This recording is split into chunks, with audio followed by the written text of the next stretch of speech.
1 Peter 5:7, cast all your anxiety upon him because he cares for you.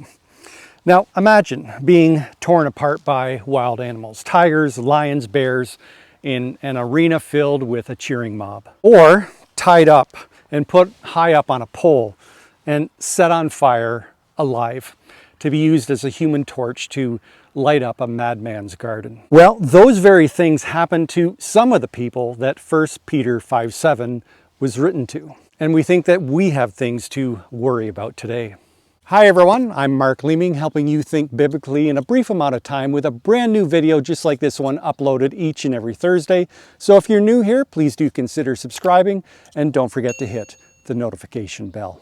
Now, 1 Peter 5:7, cast all your anxiety upon him because he cares for you, is found in the letter of 1 Peter, which you can find towards the end of the New Testament. It was written by a man named Peter, obviously, Peter who had been one of the original 12 disciples of Jesus. Now, when we read the Gospels, Peter is very much a rough diamond. After all, he was a no-nonsense fisherman when Christ first called him. But then, over the years, many of those rough edges were smoothed over so that several decades later, when he wrote 1 Peter, he had become a true shepherd of God's flock, who, as I just mentioned, were about to go through some pretty horrific things. Now, the general consensus is that Peter was in Rome when he wrote this letter, about 61-62 AD.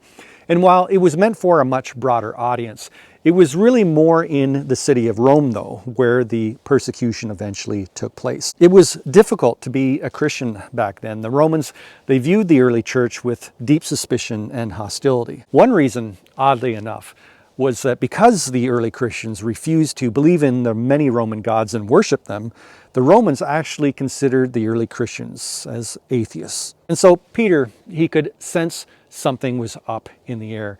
And so he wanted to warn his flock, to prepare them. He knew that it would only take a single spark to ignite a persecution. And that's exactly what took place in 64 AD with the great fires of Rome, when fires raged throughout Rome for over a week, turning about 2/3 of Rome into ashes. Now imagine that happening to one of our capital cities today, Ottawa, Washington, London, Paris. It would be completely catastrophic. And not long after the fires died down, a rumor began to be spread that Nero himself, the emperor, had actually started the fires so that he could rebuild Rome according to his desires. Now, whether that's true or not, we will never know.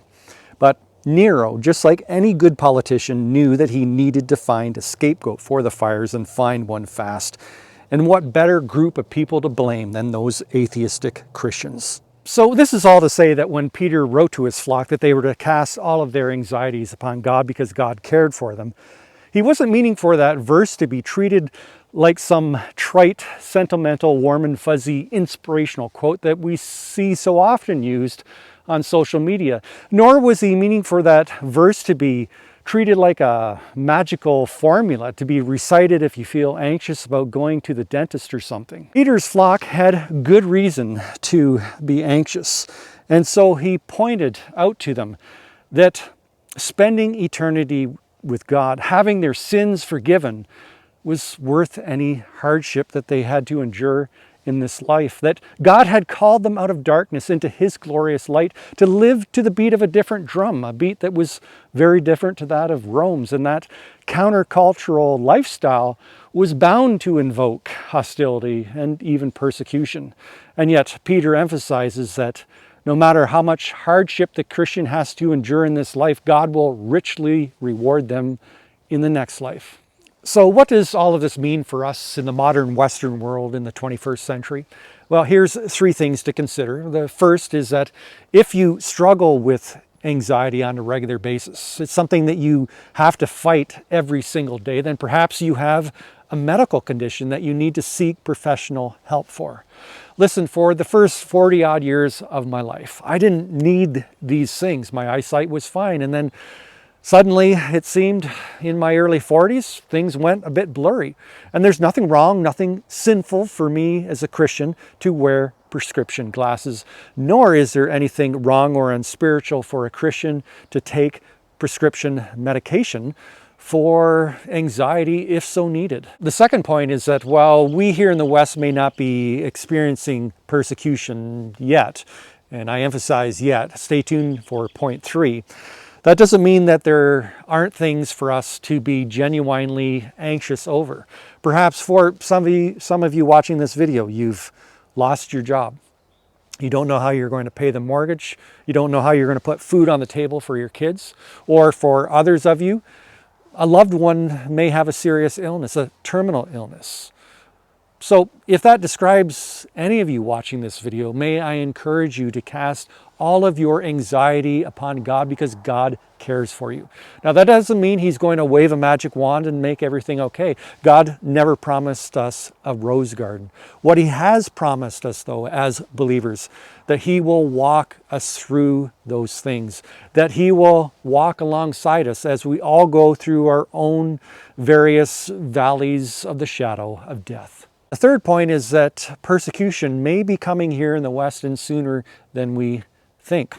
I don't know where I heard this before, but it was described that for the past 200 odd years, you had the church on one side, its harsh critics on the other, and in the middle, the vast majority of people, the general population. And the general population on most important moral and social issues sided with the church. But that's no longer the case. Things have completely reversed. It's no longer like my dad's day, when Christianity was viewed as a positive moral force for good in society. Instead, Christianity is increasingly viewed with deep hostility.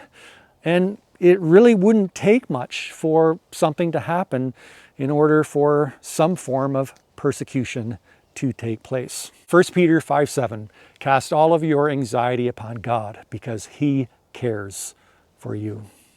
To subscribe, click on the icon over there. To watch more of my videos, click on the end cards over there.